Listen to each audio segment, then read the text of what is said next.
Ini sebuah hal yang penting, yang tidak bisa kita lewatkan. Sebuah aspirasi atau harapan para ex-aparat keamanan, ya para purnawirawan TNI, dan rata-rata berpangkat jenderal. Ya ada harapan, berharap ada pergantian wakil presiden. Wah, horor ini. Para purnawirawan tadi menulis 8 pokok pikiran dalam sebuah pernyataan sikap, di mana salah satunya yang ke-8 itu mengusulkan pergantian wakil presiden. Ini bukan aspirasi biasa loh. Nggak bisa diabaikan begitu saja. Sebab Presiden Prabowo pernah menjadi bagian dari mereka. Tidak itu saja, ada beberapa di antaranya kolega-kolega sewaktu menjalani karier kemiliterannya diabaikan, nanti dikira meremehkan para sahabat. Padahal kita tahu kan bagaimana hubungan antar purnawirawan di TNI itu. Loh, tapi kalau andai dituruti, meski dipikirkan langkah-langkah yang konstitusional agar tidak menimbulkan masalah baru. Kemarin malam itu Pak Prabowo secara khusus memanggil Jenderal Wiranto. Mantan petinggi Hanura ini. Ketua orang yang juga mantan petinggi TNI. Berpangkat jenderal juga. Purnawirawan. Lalu berdiskusi, mempertimbangkan respon apa yang mesti disampaikan. Hal yang krusial yang menarik perhatian publik tertulis di poin ke-8 yang terakhir dari pernyataan sikap itu. Perkara usulan pergantian wakil presiden. Nah, para purnawirawan itu menyarankan presiden agar mengajukan usulan pada MPR mengganti wapres. Alasan yang disertakan juga jelas loh, bahwa putusan Mahkamah Konstitusi terhadap pasal 169 huruf Q Undang-Undang Pemilu telah melanggar hukum acara Mahkamah Konstitusi, juga Undang-Undang Kekuasaan Kehakiman.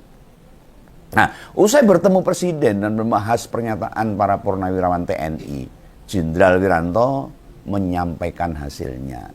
Nah, setelah mendengar apa yang disampaikan sama penasihat khusus presiden bidang politik keamanan, ini Om Begawan menyimpulkan ini. Presiden benar-benar memperhatikan aspirasi para purnawirawan TNI ini. Nah, presiden nggak bisa membiarkan atau pura-pura tidak tahu, nggak bisa. Soalnya aspirasi ini, sebab yang turut membahas 8 poin tadi, jumlahnya ratusan perwira tinggi dengan bintang 4 di pundak mereka. Nek mau bintang 7, bat puyeng rati gagas. Atau bintang 9 itu. Nah, itu kalau bintang 9 yang punya warga NU. Nek bintang kejora itu judul lagu anak-anak. Balik ke pernyataan tadi. Ada sekitar 103 jenderal, 73 laksamana dan 65 marsekal hingga 91 kolonel yang merumuskan. Berarti ada 300-an lebih loh totale.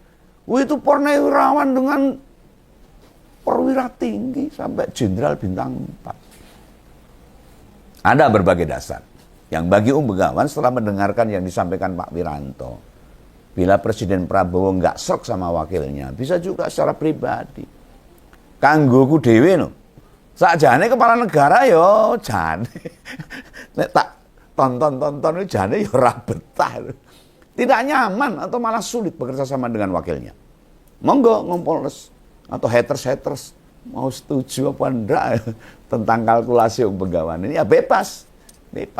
Jangan miso-miso, jangan menyerang, tapi tulis pendapat Anda untuk membantah kalkulasi Begawan. Yo namanya opini, nggak harus sama, mau berbeda itu yo ora dosa. Tapi tarikan kesimpulan itu tidak hasil karangan loh. Begawan menyimpulkan itu bukan ngarang. Bukan dibuat-buat, apalagi impian atau bayangan imajinatif, halusinasi, tidak. Nanti tak kupas, tak jelentreh. Mengapa Begawan bisa membuat kalkulasi begitu? Di luar alasan-alasan substansif loh. Artinya argumentasi buat merespon usulan dari para purnawirawan TNI itu ada situasi yang beriringan. Sehingga Begawan menduga Pak Prabowo jane yo srek banget sama yang disuarakan para purnawirawan tadi. Pertemuan kemarin malam itu loh, itu bukan dadakan loh, udah direncanakan lah, udah di planning.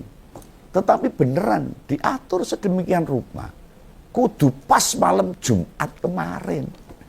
Alasannya tidak karena malam keramat, enggak. Tetapi situasi Kamis malam kemarin adalah waktu yang memang dikondisikan. Situasi yang bisa kita lihat adalah Pak Prabowo mengutus Jokowi untuk hadir dalam pemakaman Paus Fransiskus.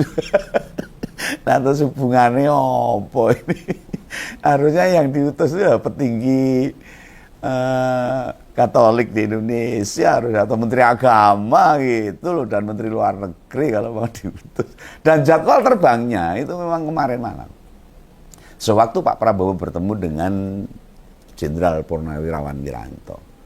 Kok bukan wakil presiden yang diminta takziah ke Vatikan? Takziah. Ya jangan tanya saya, Bugawan, itu karepe Pak Prabowo. Itu yang pertama. Yang kedua, mengapa yang menjelaskan atau yang berbicara pada wartawan terkait sikap presiden soal aspirasi para purnawirawan TNI bukan jubir presiden. Oh, dalam ini Pak Prasetyo Hadi. Ini memperlihatkan bahwa aspirasi buat mengganti Gibran itu beneran jadi beban. Ngabot-aboti posisinya jadi presiden ini. Jadi bukan sekedar jabatan Pak Wiranto aja, yang mantan Panglima TNI, pangkatnya yo jenderal, mantan ketua umum partai, dan sekarang jadi penasihat khusus presiden. Tidak sekedar itu, dimintanya beliau yang bicara, menandakan tingkat kegentingan atau keseriusan malah saat ini seberat apa. Itu juga buat jagaan. Ada wartawan yang nanya agak tajam tuh. Maka Pak Wiranto bisa menetralisasi. Belum kapasitas Pak Mensesnek ngomong tentang ini. Apalagi sekelas Hasan Nasbi. Ora kanggo. Lebih dipercaya Pak Wiranto yang menjelaskan. Ya kalah haulan. Presiden tak jamin membatasi atau malah melarang buat PCO berkomentar perkara ini. Direspon dengan bercandaan. Malah memperberat posisi Pak Prabowo sebagai presiden. Ora kajen. Situasi yang lain yang juga dihitung sangat cermat. Kenapa sikap presiden baru muncul kemarin malam? Ya sekitar jam 9 malam lah. Pasti pada mikir toh. Soalnya menyesuaikan kesibukan presiden. Salah. Enggak. Pak Wiranto bisanya baru Kamis kemarin malam. Mungkin. Oh iya enggak juga. Nah coba ingat-ingat. Para purnawirawan TNI itu menyuarakan hal itu. Wis minggu lalu loh. Udah. Kok mesti nunggu hampir 1 minggu?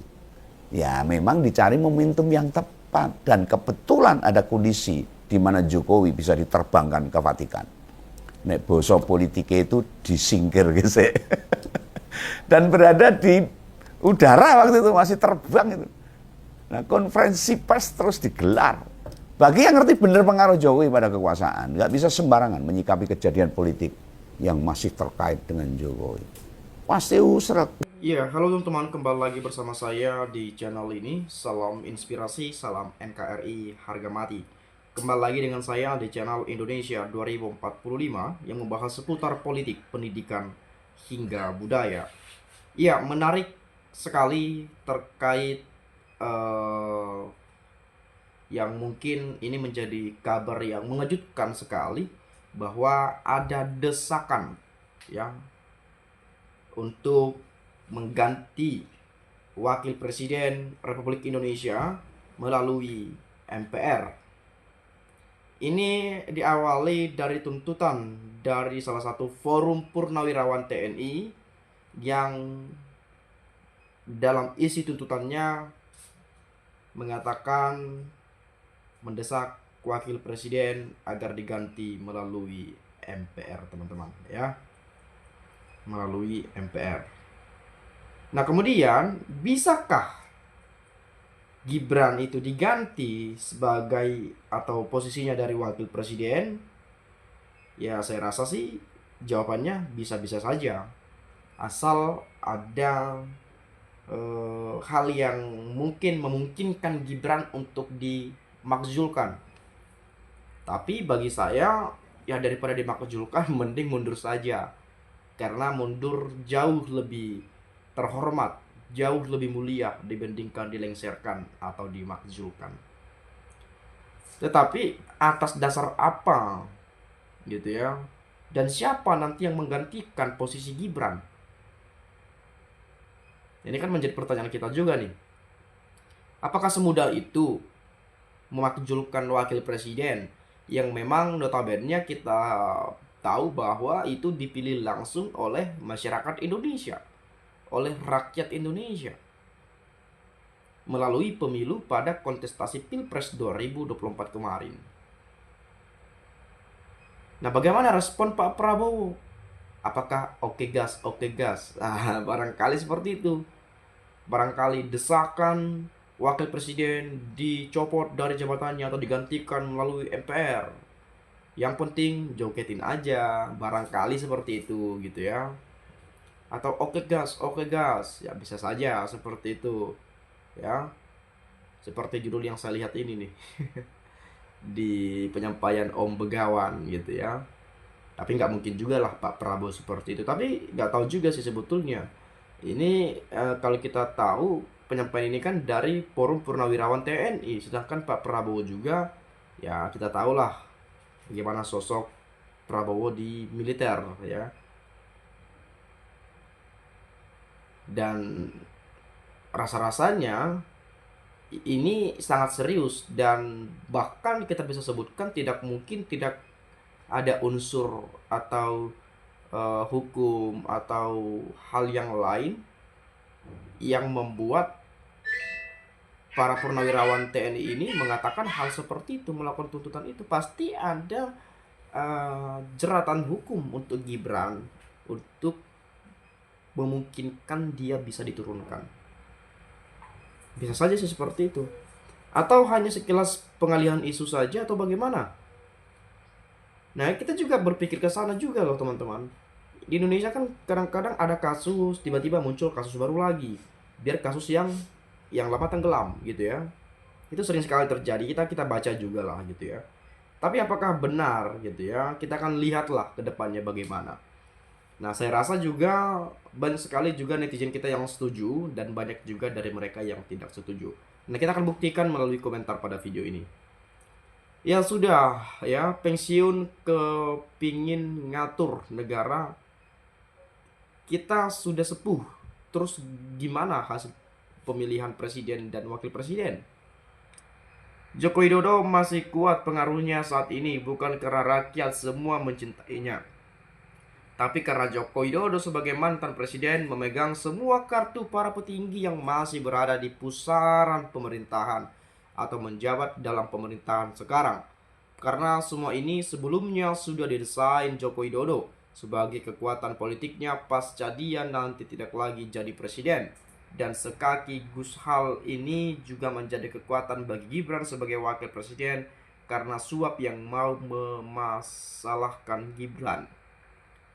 Ya, pastilah orang-orang yang sudah, pastilah dia orang yang bermasalah juga. Joko Widodo mau dilawan masih sulit karena kekuatan politik Joko Widodo adalah pada saat dia presiden, dia biarkan orang-orang yang ada di pusaran dia saat jadi presiden pada bermain kotor, sehingga dia sendiri tampak seperti bersih. Dan orang-orang yang bermain kotor ini sengaja diciptakan peluang ada di pusaran pemerintahan lagi. Dan orang-orang yang kotor inilah menjadi alat kekuatannya untuk mengamankan keluarganya dan termaksud posisi Gibran sebagai wakil presiden saat ini. Bisa saja sih seperti itu karena masuk akal juga. Karena saya dengar juga banyak yang katanya terjerat hukum, tersandra karena ada kasus gitu ya. Banyak sekali penyampaian yang sering saya lihat ya di media sosial ya. Kemudian berarti jenderal-jenderal itu nggak mikir yang benar. Kalau mikir yang benar nggak mungkin atau nggak mau copot Gibran. Karena Gibran jadi wapres sah dipilih rakyat dengan sah ya. Sudah sah dipilih rakyat dan sah juga pada saat dilantik. Nggak bisa mau dicopot atau nggak bisa dicopot gitu ya. Sebetulnya bisa-bisa saja gitu ya. Tapi memang ini kan dipilih oleh rakyat gitu ya. Kalau Pak Harto dulu ya memang masih melalui MPR pada saat itu ya.